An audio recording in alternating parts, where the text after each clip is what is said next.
Capsule 13 de biologie cellulaire, les microfilaments d'actine, structure et fonction. Alors nous allons commencer par la structure des microfilaments. Alors les microfilaments, ils sont constitués, comme vous le voyez là, de monomères d'actine G que voici ici, d'accord, globulaire, avec 375 acides aminés à peu près, qui est sous forme d'une sphère avec un sillon ou qui fixe l'ATP. Les monomères polymérisent, là, juste après, polymérisent, c'est-à-dire ils s'associent les uns aux autres, entre eux, pour former l'actine F ou actine filamenteuse. Donc là vous avez l'actine globulaire, le monomère, et puis qui polymérise pour constituer l'actine filamenteuse ou l'actine F après avoir hydrolysé l'ATP qui devient l'ADP à ce niveau-là. D'accord? L'actine G polymérise en deux rangées. Et voilà, après, donc deux rangées d'actine en hélice. Et c'est la lactine, donc là, avec les sites de l'ATP qui restent, puisqu'il y a un enroulement, vous les voyez une fois ici en avant, une fois sur le côté, une fois à droite, une fois à gauche, puisque c'est en hélice, deux rangées hélicoïdales. Et donc voilà le processus de formation ou de polymérisation de l'ATP, ou de nucléation de l'ATP. Il y a 6 gènes et 6 types d'actine G, dont certaines sont communes à toutes les cellules. D'autres sont spécifiques à certaines cellules, comme l'actine des cellules musculaires. Toutes les cellules contiennent l'actine, elle est un peu différente de l'actine des cellules musculaires. Alors, l'aspect en double hélice, le voilà, donc là vous avez un axe, actine G, extrémité, là on parle d'extrémité plus et l'extrémité moins, pardon, aussi. D'accord, la lactine F. Donc deux extrémités, l'extrémité plus ou extrémité de la polymérisation, et c'est là où la polymérisation est rapide, et l'extrémité moins de l'autre côté, c'est l'extrémité où la polymérisation est très lente.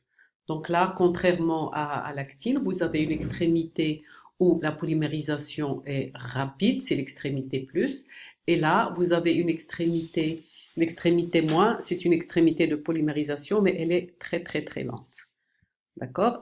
Donc là, l'extrémité de polymérisation peut être aussi l'extrémité de dépolymérisation. C'est-à-dire la dépolymérisation se fait de ce côté-là. Et là, vous avez l'ARP de 3, c'est-à-dire, c'est l'équivalent du gamma turc chez les microtubules, c'est-à-dire la nucléation se fait grâce à ce moule-là, c'est le moule, l'ARP2, c'est le moule avec deux sites. Et donc là, vous avez l'actine G dans un site et l'actine G de l'autre, et puis vous avez la polymérisation à partir de ce moule-là, qui est l'ARP2. Et puis à la fin, vous avez une coiffe, voilà, c'est la coiffe ATP qui, à ce niveau-là, et là, vous avez les fentes ou sites de l'ATP, à ce niveau-là, donc l'encoche, le sillon, dans lequel vous avez, où se place l'ATP. Alors, la polymérisation de l'actine, on avait dit qu'elle dépend de la concentration en actine G ATP, c'est-à-dire l'actine G riche en ATP.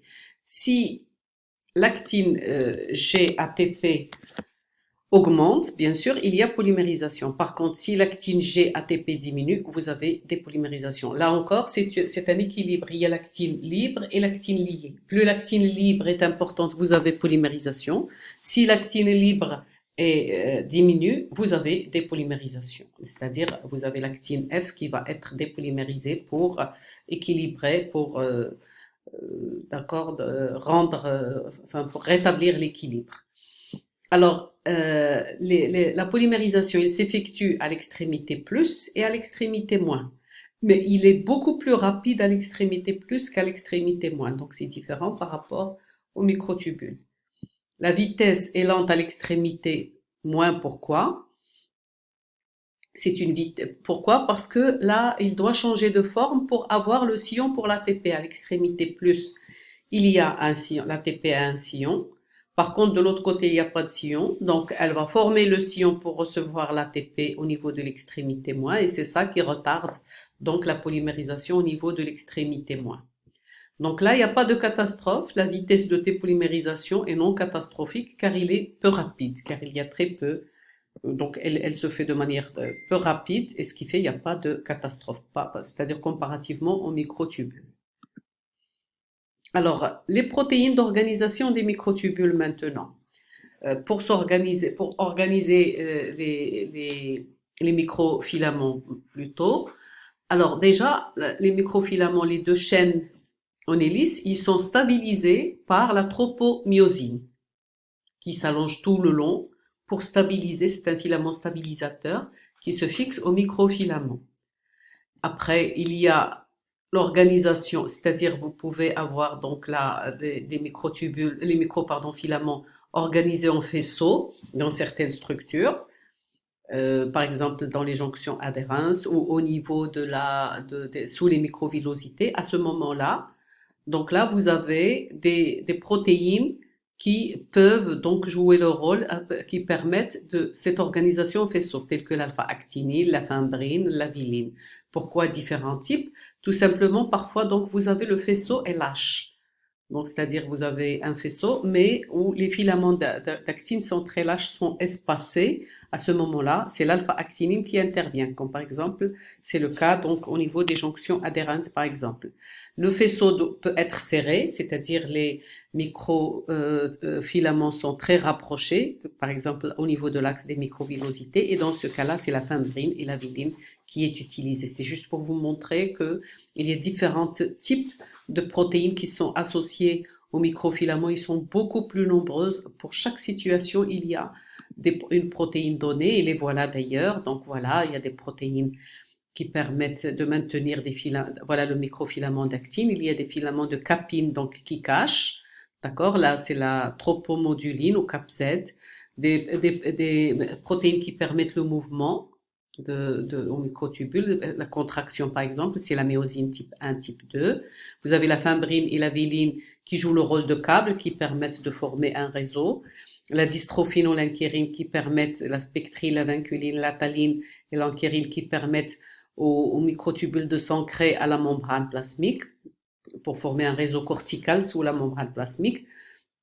Vous avez des protéines de séquestration, par exemple la profiline, de rigidification, la tropomyosine, l'alpha-actinine qui forme un réseau en 3D, des protéines de fragmentation telles que la sévérine, la gélosine et la fragmine. Je vais vous montrer des exemples. Voilà par exemple un réseau lâche, là c'est l'alpha-actinine, un réseau serré c'est la fimbrine et la viline par exemple. Voilà des câbles, voilà les câbles.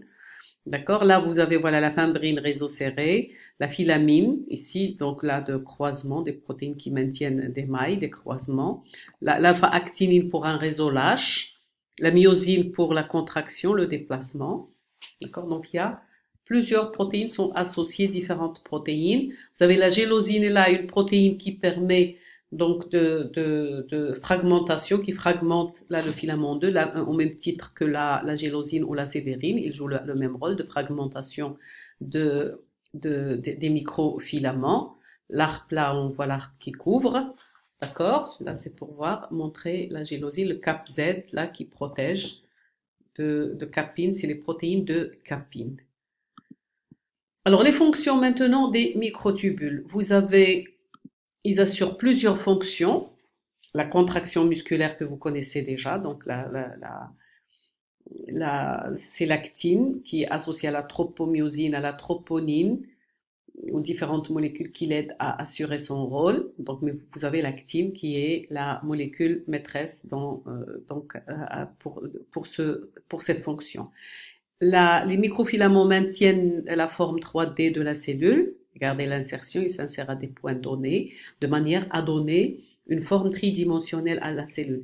Il participe avec les microtubules au mouvement cellulaire par polymérisation en avant et dépolymérisation en arrière. Les microtubules polymérisent en avant et dépolymérissent en avant pour former les pseudopodes, filipodes ou lamillipodes.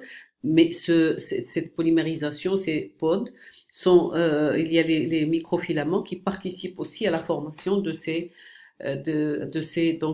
faux pieds de la cellule qui lui permettent d'avancer.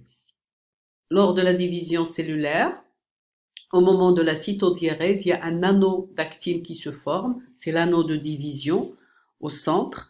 où l'actine se met au centre sous forme un anneau contractile qui va se contracter jusqu'à se rompre, l'anneau contractile au centre qui va se contracter jusqu'à se rompre et permettre la cytodiérèse.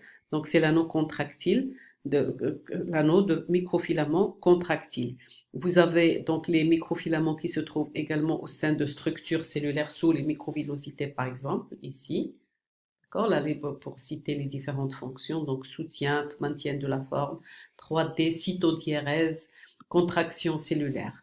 Alors, comment comment est contrôlée l'organisation de l'actine dans la cellule? Alors, c'est grâce tout simplement aux petites protéines G. C'est des protéines G qui amènent l'énergie à la cellule. Ces petites protéines G fixent la GTP, d'accord, grâce à d'autres molécules échangeurs des GEF qui leur permettent, telles que la GRB2 liée à SOS par exemple. Et par exemple, c'est elles qui vont fixer la GTP et une fois qu'ils donnent l'énergie à l'actine, ils deviennent sous forme GDP. D'accord? Donc GTP actif se transforme en GDP grâce à ces petites protéines G, à différentes protéines G qui donnent l'énergie à l'actine pour assurer son rôle. Alors parmi les petites protéines G qui interviennent, vous avez avec l'actine, c'est Rho qui lui permet de former un faisceau de filaments d'actine et d'assurer les tensions cellulaires. La protéine RAC qui l'aide lors des déplacements cellulaires pour former des lamillépodes, le CDC42 pour former des filipodes au sein de la cellule. Alors, les moteurs moléculaires c'est-à-dire de l'actine, il y a différents moteurs moléculaires qui permettent d'actionner l'actine. Vous avez la myosine de type 1 qui fixe l'actine à la membrane plasmique, ce niveau-là. Vous avez la myosine de type 2 qui a deux têtes globulaires et qui interagissent avec les microfilaments et une queue filamenteuse qui assure la contraction, par exemple, du muscle, qui assure la migration cellulaire et qui permet de former un réseau cellulaire. Là, voilà l'actine, la myosine, pardon, de type 2 à ce niveau-là, à ce niveau-là.